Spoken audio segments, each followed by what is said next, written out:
Blog Talk Radio.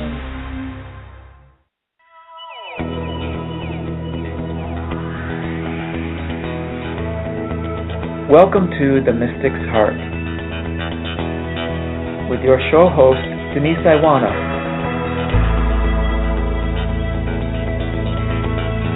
On the Star Nations Radio Network.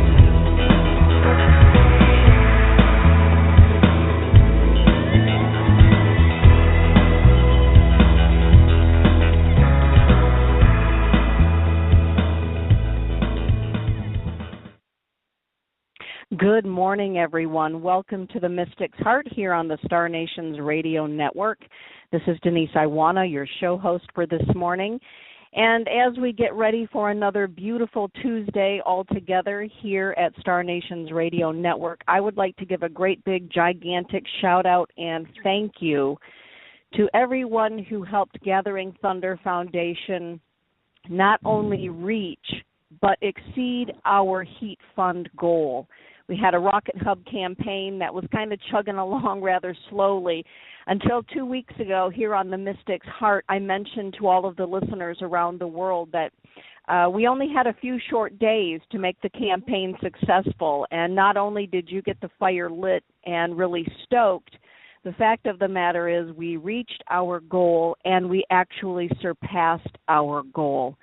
So thank you all for your $5 donation, your $10 donation, whatever it was that you were able to give. We have secured far more than what we had hoped for our Heat Fund campaign. And our Heat Fund campaign goes to help Native American elders and youth across Native North America stay warm during the very cold winter months here in North America. So hot meals and warm homes will be had by countless numbers of elders with young children at home, thanks to all of you and your generous hearts. So thank you all for your participation in that. You're making a beautiful difference in the world. This morning here on the Mystic's Heart, we are used to normally working with the empowerment decks that myself and my dear good friend David Fix created together over these past many years. But this morning we have a very special guest, and I'm delighted to bring him on. He and I have spent some time together in these past few days since he arrived in the United States, and he is a delightful human being, definitely a bright light on the earth plane, and just plain a whole lot of fun. Mikel Lizarralde, are you here? I am. Thank you very much for having me, Denise. Well, it's such a beautiful presentation you made. Thank you. You're welcome. Mikel is a gifted clairvoyant medium. He has been practicing for over 20 years throughout your home country of Spain, and you've actually been working throughout the world, have you not? Yes, that's it. I travel all over Spain and some parts of Europe, Canada, and now the States. So I'm just happy to bring the light to whatever that God and the spirits are sending me to. Oh, well, it's good to have you here with us, Mikel. Thank you. Likewise. Mikel, how did you know as a young child that you were different maybe than other children? You and I had a wonderful conversation about Saint Ignatius yesterday, but you must have known before that there was just something different. What was that like for you? Well, it was very bizarre sometimes. I couldn't describe it differently. I've always known that I was different, that I was very sensitive, that I always enjoyed being surrounded by nature and animals more than I was enjoying the company of human beings. But I wasn't aware that I could really see spirits and I could really talk to the other world maybe until, I don't know, I was somewhere between like 11 or 12. But I've known all my life that I was different because I had to walk this long distance from my home to the school, and it was often I was often by myself, but I was really never by myself because I kept seeing all these people and kept seeing people that used to talk to me, and I had companions that along the path would walk with me, and they would tell me things. And people just thought that I was very imaginative, that I had a great imagination, until I started describing these spirits, and some of them were relatives that I never met. And as these spirits started to give me information about things that were going to happen in the future.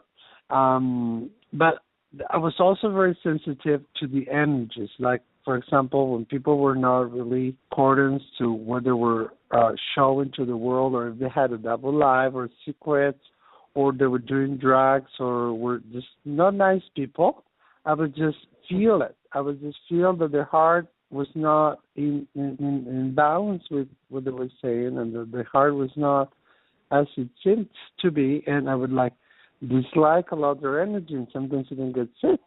And I remember trying to, maybe I was 7 or 8, trying after someone touched my head, and I didn't like their energy, so I would try to pull out whatever I thought that they had put into my energy field. So I used to explain, of course I didn't know anything about auras, but I used to explain to my family that I had this energy body, and these people were just polluting it. Isn't that something? Mm-hmm. But I always had visions, and I always had experiences, dreams. The visions, I didn't know how to call them. I didn't know they were actual visions. But I had friends, and I had people that, of course, the grown-ups thought they were like invisible friends and all that. Until, like I said, I started describing them, and they were my relatives. I had my mom's grandmother on her father's side, my great grandmother. She had 6 fingers in one hand. So that's when it struck. That's what it struck them. When I started describing these spirits, and they go and say, "Oh yeah, there's this lady who has 6 fingers on her right hand," and then it's like when people started saying, "Oh, so this is not just imagination. This is just not invisible friends. This is something else." And I was very, very, very sensitive. So that made me, I was never really into big crowds or into being with a lot of people. I disliked the loud music and loud noises, and I was very, very sensitive. But I was also very privileged. My family was able to give me a great, great, great spirituality, the way they understood it. And I grew up always with the same group of friends. Even though I moved to another apartment, another area of town when I was 11, I had all more or less the same friends from school growing up until I went to high school. So they all knew that I was different, that I said awkward things, that I would sometimes withdraw and just be on my own, and that was fine. That was Mikel. That was what I did at the time. But then when I went to high school, it's when I didn't really fit at all. So that's when I started noticing that not everyone was like us. Not everyone was like me. But I was very protected by family. So your family accepted the fact that you had a gift of the spirit. And it sounds as though they let that grow in you, and in fact, in some ways, nurtured it, Mikel. They didn't really know. They were really afraid, and they were freaking out most of the time. Like when I said something that was going to happen, or there was a drought, and then I would explain when the rain would come back and things like that. It was really, really, really freaking them out. But as I said, my family is very Roman Catholic. I come from a very Roman Catholic background. Me, myself, I was very lucky because I was an altar boy, and I was. My mother is from where Saint Ignatius of Loyola was born, and we're very much in touch with that area and the Jesuit priests and all that. So that gave me their spirituality. The spirituality they understood. So they didn't understand what I was seeing, but my mom would send me to pray. Whenever I said something bizarre or something different, she would send me to pray. And she would say, okay, go and pray to the Virgin Mary. And then I learned, since I was a little child, that if I told them that while I was praying to the Virgin Mary, I had that vision or I had that feeling, then they were okay. Like they didn't know what to do with it, but they wouldn't tell me off either. So in a way, yes, in a way they nourished it, and they availed for me spaces where I could grow that spirituality, and I was always very much in touch with animals and nature, and I think that's really the basics, that it's really endless unconditional love that they can give to you, and that really nourishes. Sometimes I cannot deny that sometimes I felt very lonely, especially like throughout high school and all that.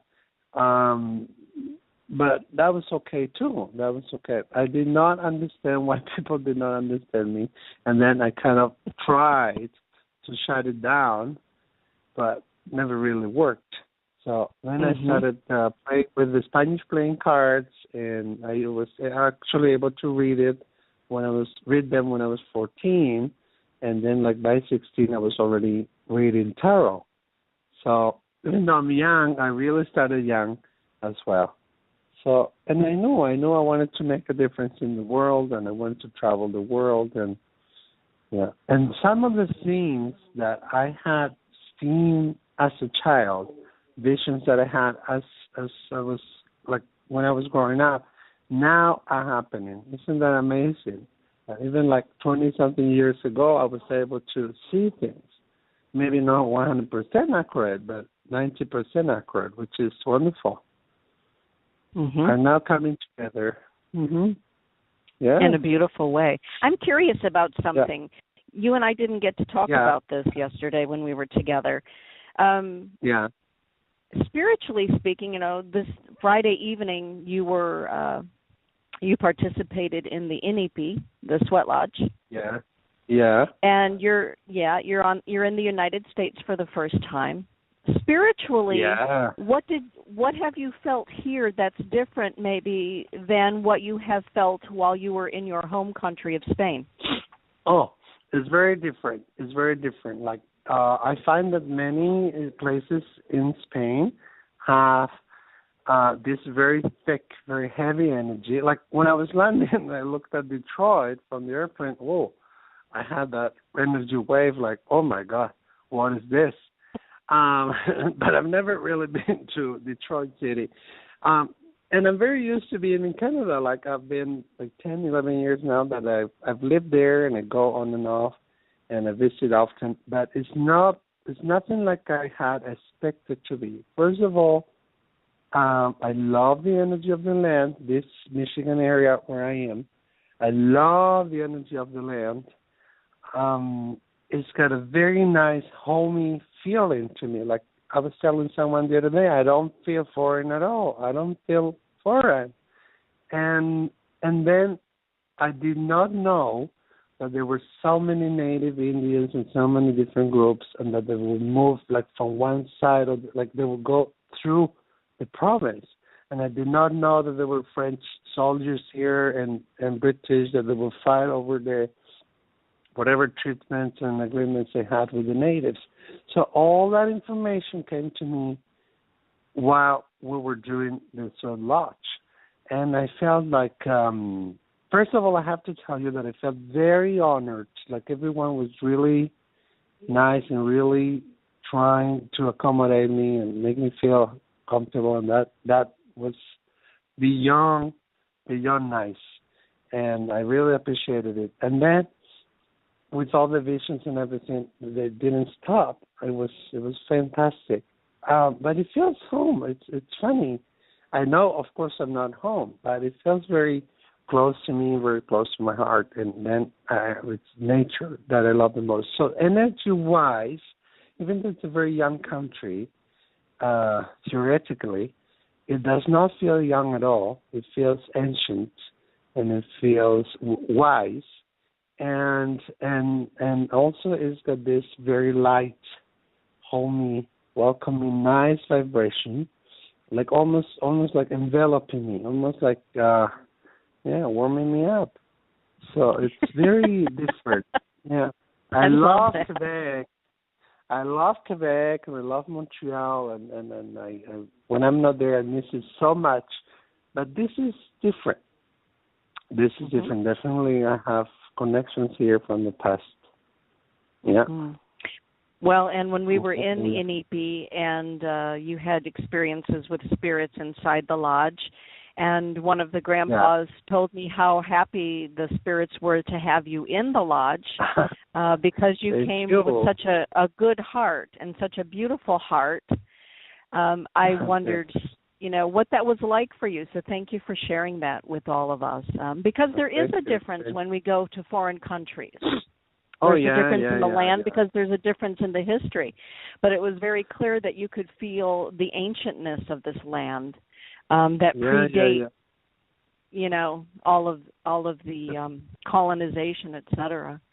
One of the things I'm curious about. Yeah. Yes. Go ahead, Mikel. Go ahead. No, I'm just One saying, of the as soon as I arrived, I was seeing this older lady, and I didn't know what tribe or whatever. And then when I described how she was dressed, my friend Elizabeth Cosmos was able to actually figure it out. So ever since, it's as if the spirit came out to welcome me. It's very strange but nice at the same time. Like, I don't feel foreign at all. It really is wonderful. My partner Neshi is commenting in the chat room. Turtle Island is ancient, not written history, but we have been here since time began. It's so great that Mikel could feel the energy of that ancientness of this land, and you did, and it was very apparent, even when you were standing around the fire. Yes. And I couldn't stop, I didn't know the words, but I couldn't stop chanting. There's this thing with music. I love music, but I don't hear the tone. That I got to say. But this music got into my bones, and I couldn't, the rhythm was within me. It was nothing like I had expected, let me tell you that. It's nothing like I had expected, not only Michigan, the States to be, very different. Beautiful. And for the better. Mikel, as a teacher, because you do run a school, would you talk for a moment about the school that you have in Spain? And what your purpose for that school is. Here in the United States, I think we're doing a really good job of waking up to our spiritual gifts and trying to groom them. I think in a lot of cases we're way ahead of the curve. I know we are here, at least in Michigan, I think. But would you talk for a moment about your school and why your school was born? Well, my school, its name is Lizarralde, which means in Basque, underneath the stars. It just came to me while I was accompanying someone cross over to the other side, my sister-in-law. And I had always had the need to give proper information to people. There's so many misconceptions about spirit world and people who approach the spirit world with fear. I had never had a bad experience.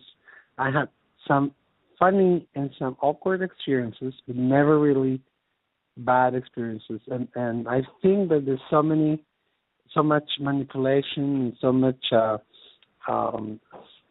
unknowing about the field that creates also fear. And remember that fear is only false evidence appearing real. There's nothing more than false evidence appearing real. So we can really surpass this and carry on. But there's also a gap. In Spain, there's no law or any type of regulation. So basically anyone can just buy something at a kiosk and just start doing their business, and it's really dangerous because people, when they come to us, they come with their hopes, with their expectations, with their hearts open to us, and they really open up their hearts and give them out to us. So if we don't do a proper job, if we're not grounded, if we don't know what we're talking about, if we don't have the not only the accreditation, but if we don't have the studies and we don't have the background, we can really hurt those people. So I was seeing a lot of craziness happening, a lot of misconceptions, and people saying, I don't know, like you have this spirit attached to your liver, and your sight is going down because your grandma is sitting on your glasses and things like that, which are crazy. And we laugh when they say them, when they tell them. But that created a situation of fear and of desperation in those people. And some people I had worked with, they were like willing also like selling their homes and paying thousands and millions and millions and millions and millions of euros to these people. So I thought it was about time that people worked and did this type of work, approaching it without fear, knowing where it came from, really knowing what it is like, and doing a good job and doing a mature, grounded, balanced, informed work. So that was mission, and that was my purpose. Also to raise awareness, of course, and to bring different people from different backgrounds together. But I always tell people it's not a game. It's something fun that we can enjoy doing, but it's not a game, and it's not to be taken lightly. And let's say that there were too many people that were taking it too lightly. So we created a proper school. I followed this school that the SSF, the Spiritual Science Fellowship, that I went to in Montreal, and I also followed some of the things that I learned at the Spiritualist National Union in England, and then I added on things that I thought were important. You know, it's not only about knowing how to work with the energy and what to do and how to approach it. It's also a matter of you yourself being grounded, working on your own issues before trying to fix anyone else's, and also you know, really wording it out in a proper way. Really, so they learn all that. Very important about that. You and I had a long talk about that yesterday, the integrity. Yes. If you're going to say that you are That's a it. psychic medium, or you're a healer, or you're this, or you're that, you know, what is the integrity that goes with that? And I love your yesterday when you mentioned, and I have heard something very similar. You have an entity attached to your liver. It is amazing what people hear from supposed psychics or people who think that they have a connection to spirit. Everything. They do believe everything, and the potential for somebody to be hurt or harmed is really great. Yeah, because they're in need. You know, they have a situation.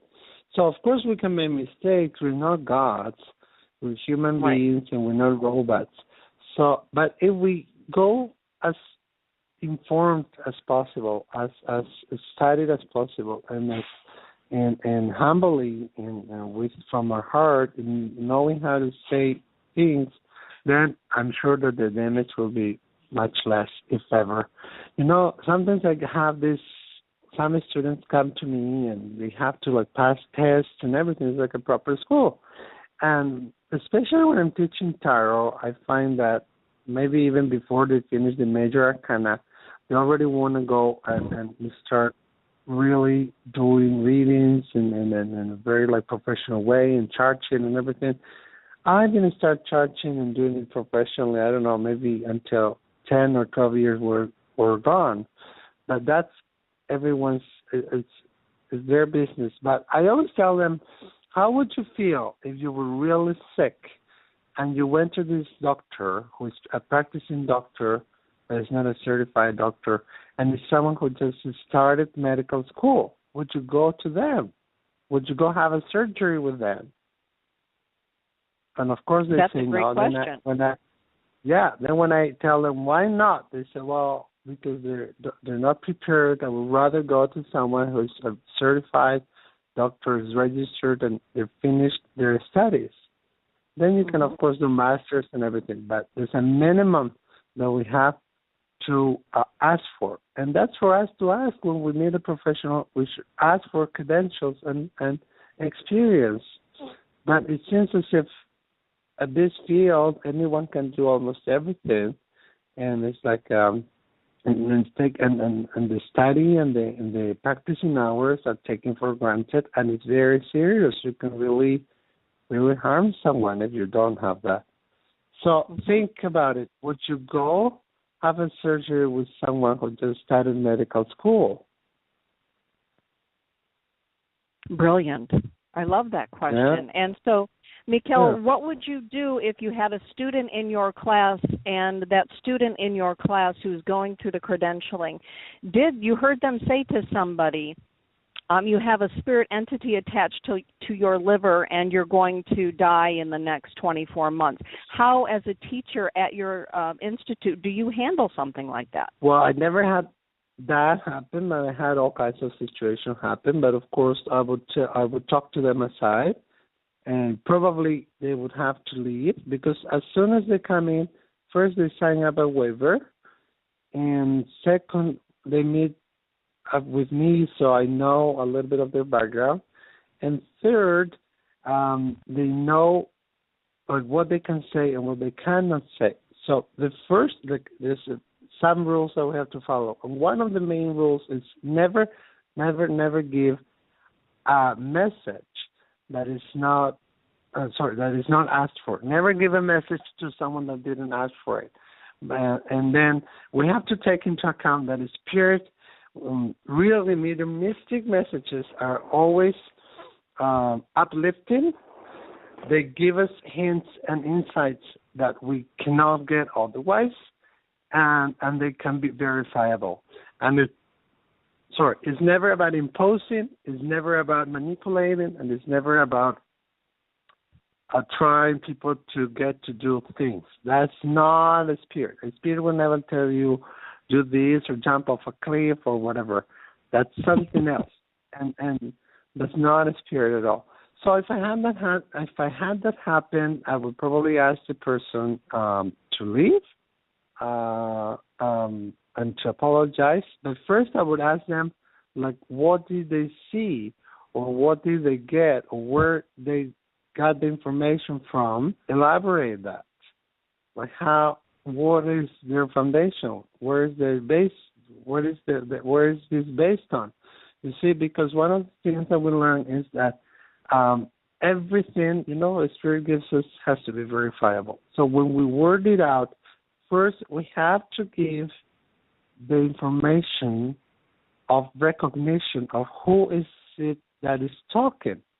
So I always tell them, just to play safe and just to be safe, if you cannot prove where the information is coming from, if it's not a verifiable and a good source, we have to think that maybe it's your brain and your mind that is creating it. So just to play safe, I give them some rules from the beginning. That's one of them, that everything that is not verifiable, everything that we cannot really grasp where it's coming from, it might not be spirit. So put it aside and don't say. But you never say something like that. I saw in the inipi, to say to me, for me, I saw when a relative of mine is going to pass. So I had like the exact day and everything. But what I don't do, I don't put energy into that. I just, when that thought comes to me, I just lift myself up and bring a nicer thought and change it. But sometimes it's not like you have so many months or this is going to happen to you in so many weeks. Sometimes it's, unless you do this, or as you continue like this, this is going to happen. Like same acts will lead you to the same result. So if you want to change the result, change the acts. So, and I believe this person will be able to live longer if they change their behavior. So I want to talk to them about their manners, their lifestyle, their behavior, and all that. But I don't put it into that. So that I would explain that to the person, but probably they will not be allowed to come back anymore, because that's not about spirit. That's about imposing and manipulation, about creating fear, and fear leads to mayhem, leads to misconceptions, and leads to really a very dark place. And that is not a spirit, that is not a spirituality, that is ego, and that is people trying to be notorious and people trying to show off, trying to affect the other person in some ways. So, but we should consider that maybe this person did really see darkness and did really see the death of that other person. But we have to really check if this person is mentally well, because she may not. So there's a lot of things that you want to talk about. But probably, I would explain how you see things, and I would ask her where she got the information from, ask for verification. If there's not verification, we have to think that it's the mind that created it, and probably she wouldn't be allowed to come, because you never do that. You cannot impose and you cannot interfere in someone's free will. And what often happens is that we see something clearly. We know that that information is for real.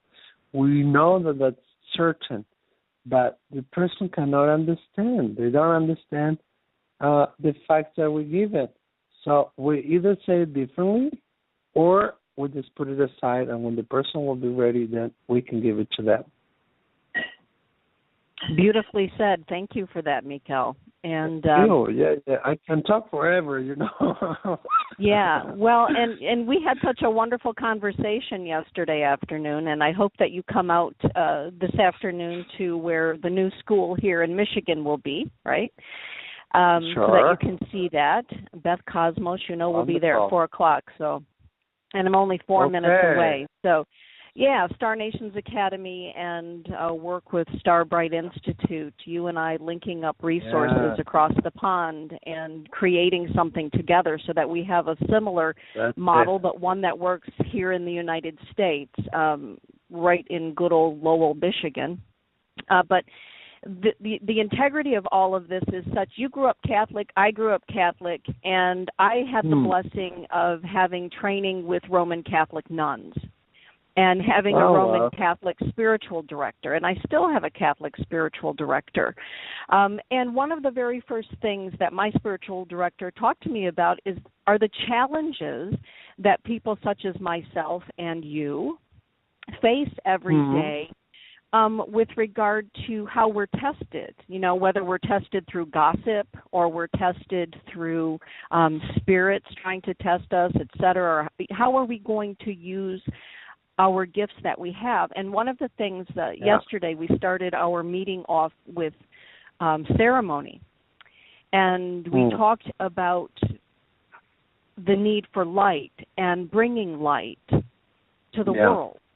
And would you talk for just a moment, Mikel, from your perspective, why do you feel the world is in need of our light at this time? God is real, and God has different names all over the world. I always explain that it's as if there were different streams that lead to the same sea, but they're all together. They create a big mass of H2O, water, and that's God, even though it's been named differently. And me myself, I learned from the Hinduism. I'm very connected with the Shivananda yoga and Buddhism and other Jewish religion and Muslim and all kinds, because it only adds on to our life, right? People think that I stopped being Catholic, but no, I never stopped. I believe in Jesus and Virgin Mary. I just added on all the teachings. But some people are very, very disconnected, and I find that young people, they don't want to go to church because the church itself is very disconnected from us. It's people, even though there are persons there, they're individuals who are doing a wonderful job. We work with this with this prisoner, would you work in prisons, etc. But some people are a lot of people, I should say, are very disconnected from the spirituality because they had an approach to spirituality through religion. And then again, the institutions are getting detached from the needs of their audience, of their people. It's not about imposing. God is not an imposing and whipping God. God is a guiding and loving God. And so people are coming to these fields and looking for that path that they lost and looking for that inner guidance that they needed, but no longer want or no longer can't have it from, no longer won't have it from the church. So that's my belief is our mission. That is what I believe to be our mission, to give people directions on how to connect with the source, whatever you name the source. And we're just veils and canvases. Mm-hmm. So, because once you know what the spirit world is like, once you know what happens after you die, that you don't stay there in the grave, you don't stay there in the ashes. Once you know that, then everything changes. The world will change. The wars, the fights, the arguments will change and would end up forever. That would be totally gone. So I want to see in us like a little tiny bit of light for people to be reflected and seeing themselves within that light that we're sharing with them. That's beautiful. Would you talk for just a moment about some of the things that you teach in your school in Spain that are in alignment with everything that we've just talked about right now?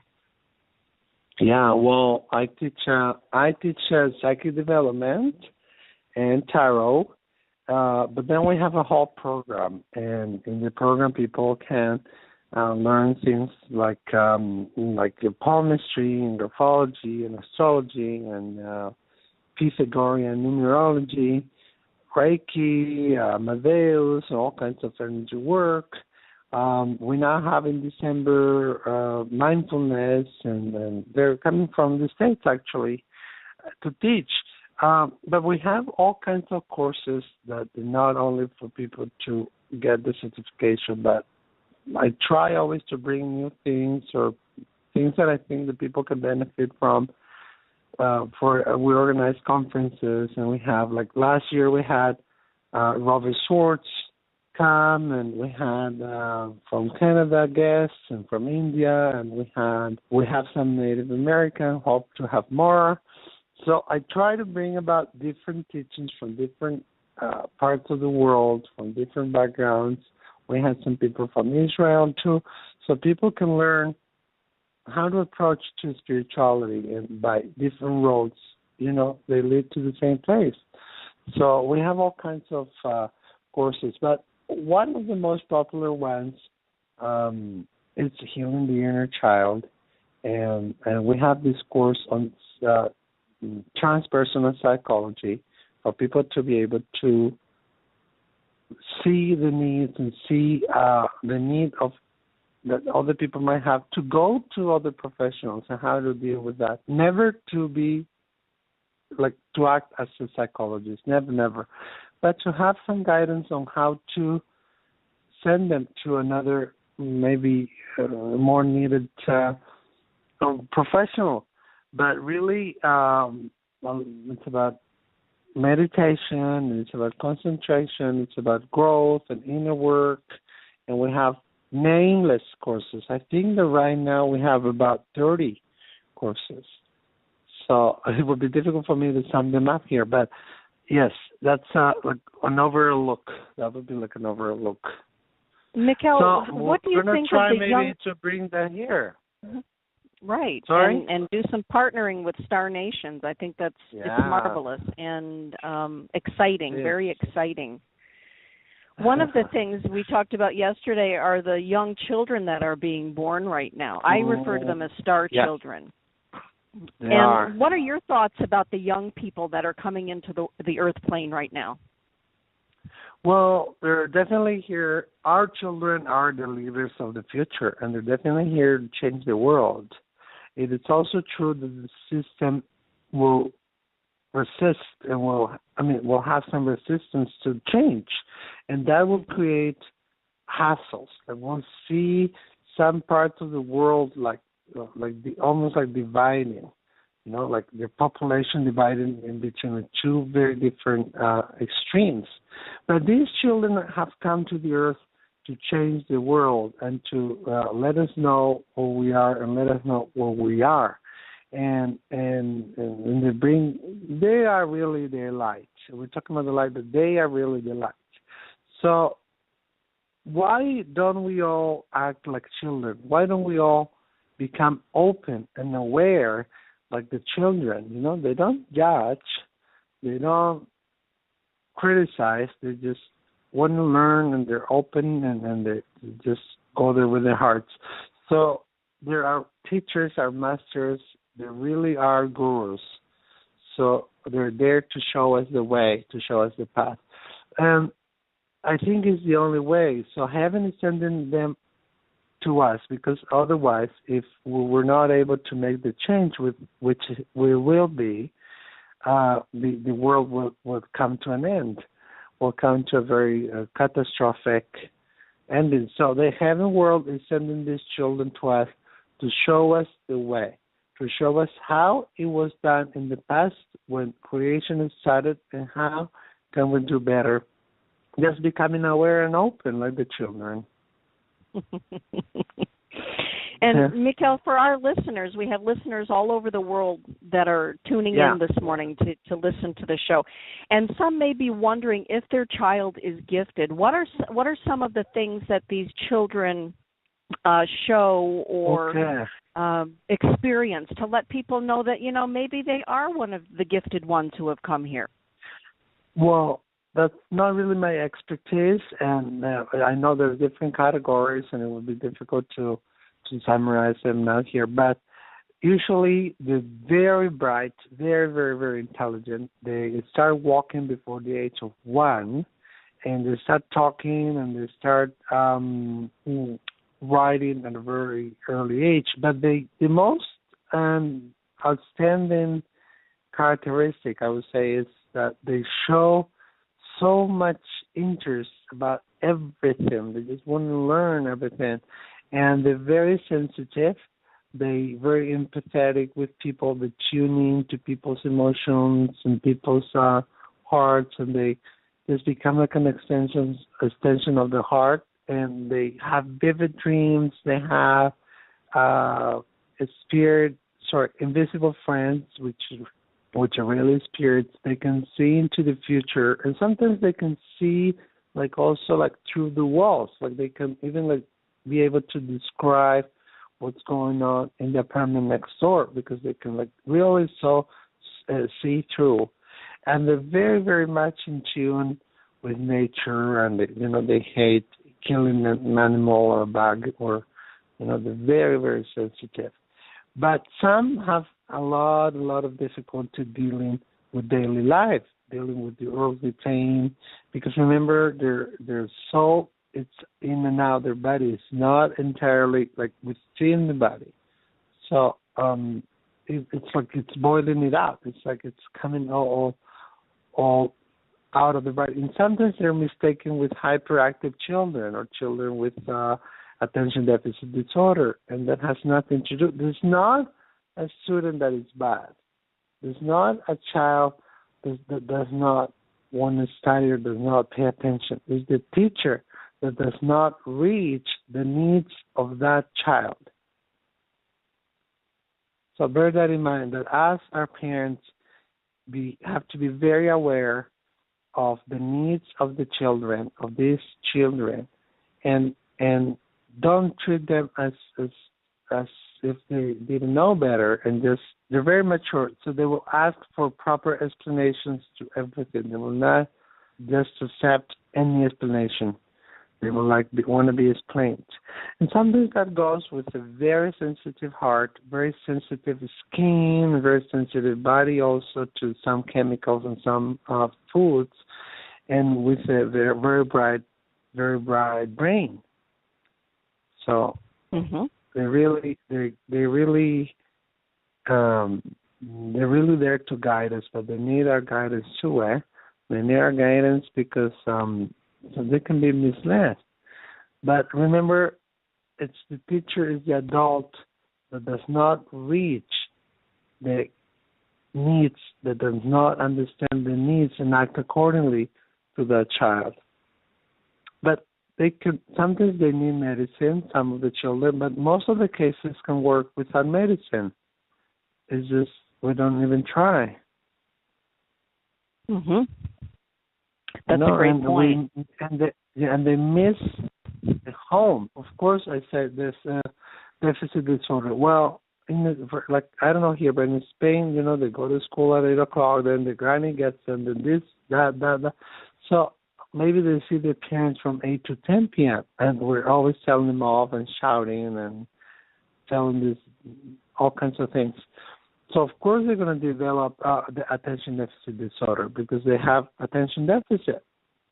Children nowadays, they need their home. They need to be touched, to be hugged, to be said that they're loved, and to spend time with us. And I think that's what we're lacking now.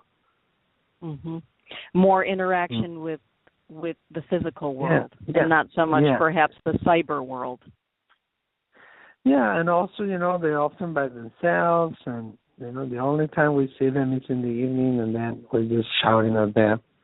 Yeah, they need that human cord, heart to heart.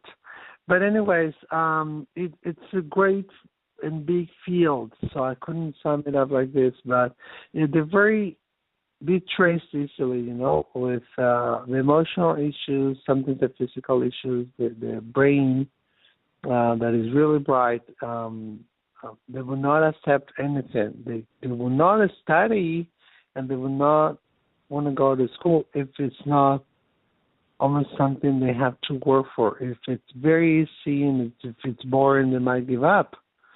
So they're very old and very mature souls in tiny bodies. They're not children. And it is amazing when you're in the presence of one of those old souls in a tiny body, how their eyes tell you they're an old soul. I was going to say that. How they look. Usually they have very big eyes, but the way they look at you, it's they can see through. Exactly. And they don't want just any old answer either. They'd rather have the truth and deal with the truth than to have you make something up as though they're a child, because they are an old soul. So, but that can be also very tricky for the teacher, because the teachers often think that these kids are pulling their legs and they're trying to, create something. But no, they just want answers. So they will not just take any answer, and if they don't understand it, they will ask again and again for the proper explanation. So just be patient. They can be perfectionists as well. It's a really great conversation that we're having this morning, Miguel. We're going to have to definitely continue it in another radio program down the road together, because this is just good, really good stuff. And so would you talk for a moment about when we are on a spiritual path, no matter what that happens to be, why it is important that we recognize that we are in a human body, and we need to be balanced between heaven and earth. We need to be well grounded in order to reach spiritual heights. Yeah, sometimes I see that people forget. They want to get acquainted so much with the spirit world, and that they meditate for hours a day, and they really want. There's no easy way there. There's no quick access, or there's no shortcuts. It's about creating a balanced, harmonious life and incorporating that into your daily life. So if you meditate a lot and you're working on your third eye and the upper chakras, you also want to ground, and you also want to be in touch with nature and work the lower chakras as well. Like we cannot have a very tall tree with short roots. The tree probably has double or triple the size of the roots. You know what I mean? So we have to think of us as trees. We have to think of ourselves as being trees that to be able to grow high and up and open up and have big branches, we need a lot of rooting and very big roots. And it's important because people are really sensitive. I have seen people really lose their minds because they're not grounded, they're not rooted.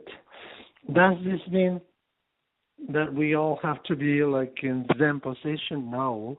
But what I mean is that some people might need more meditation and some people might need more grounding. But the trick is finding a balance between meditation, when I say meditation, can be prayer, can be talking to the heaven realm, like you conceive it, but also, grounding, rooting, and finding a balance between working out, contact with nature, prayer, meditation, and it's a balance. And really, we're both.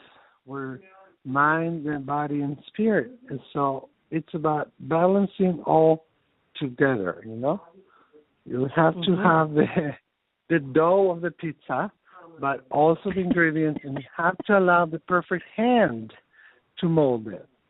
It's so you learn. But yes, it's very important because we're in the physical world, but we're spiritual beings. So working one without the other does not work. We either have a very short tree with long roots, or this trunk that will fall because there's no roots.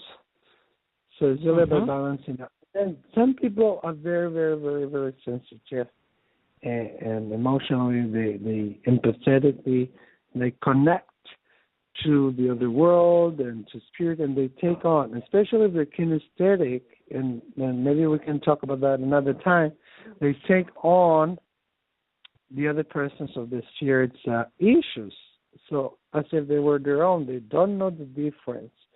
So for those people, it's very important to be grounded and to be connected to the earth plane. But we don't have to all be vegetarian. We don't have to all be sitting in Zen position for 2 hours a day. We have to just find the way it works for us, the way that we can manage it ourselves. So I believe in exorcism. Like, we are in this world because we're given this joy. Like, the spirit wants to be able to live certain things through their body, and we're here to enjoy those things. So why not have a little bit of meat, or why not have a little bit of everything, And that is really the trick. Finding out a balance, having a little bit of everything, and everything in its own time and its own, percentage. I like that. It's all about moderation and balance, isn't it? Yes. I'm telling you, I can talk forever because this is my passion. I love this world. So when I'm given the opportunity, I want to spread the word. But yes, I would just tell the people here that are listening to us to just try different ways and see what works for them. And when we're talking about the school and having teachers and having elders, I'm really happy because I'm looking in my chat room, and my elder sister, Del Marie, is in the chat room. Hi, Del. It's good to have you with us this morning. And Del Marie is she's my elder sister, and she's one of my teachers, and she teaches me a lot about the ceremonies and the things that you experienced Friday night. And she's my elder sister, so she also guides me along, life when I'm having troubles and things. I will get a hold of her and call her. Sometimes she'll get a hold of me before I call her and say what's going on. But I'm happy that she is in the house today because she's wanted to be in the chat room for quite some time. In your life, Mikel, who are your elders? Oh, wow. I have to say, I'm very connected with children. I love being with children and with animals, and they are really my elders. But I think they're really, especially one, but I don't want to point him out because he's shy. But they're really, you can really find elders all around the world. That's interesting. Who are my elders? I've never, of course, my parents. They're 77 and 76 years of age. And I think there's so much that we can learn from our relatives. Not only focusing on the mistakes, but also focusing on what they went through, how they surpassed it, and how they overcame that, and how they approach life. It's really a different matter. I'm very connected with the Shivananda yoga centers, so I'm very fond. I'm very fond of Vishnu Devananda and Master Shivananda. I'm very connected also to the Tibetans and the Mayans and their teachings, and also nature. I would say the spirits of nature. I couldn't point one out. But really, I think the most outstanding would be, my own family relatives, especially children. I think that's beautiful. Our elders, whoever they happen to be, are such a blessing for us because they're a resource for us to stay in balance, wouldn't you say? And then when you're open, you just meet people in the streets, in your path. I never give money to someone who's asking in the streets for money, but I always give them food, and I always buy them clothes and things. And we forget that we could be there in another time, or that could happen to us maybe in the future. So I try not to give money unless I know they're going to use it for resources, but I always bring them food and clothes, and they can really be our elders. They're mirroring our needs. So, and they could be us. And that's a really good point. I never say no. I always give them something, although I try not to give them money. You should see the reactions of the people. Some people think I'm crazy, but what you give is what you get back. And it comes back multiplied. Maybe not from the same path that you sent it out to, maybe from another way, with another means, but certainly it comes back. Well,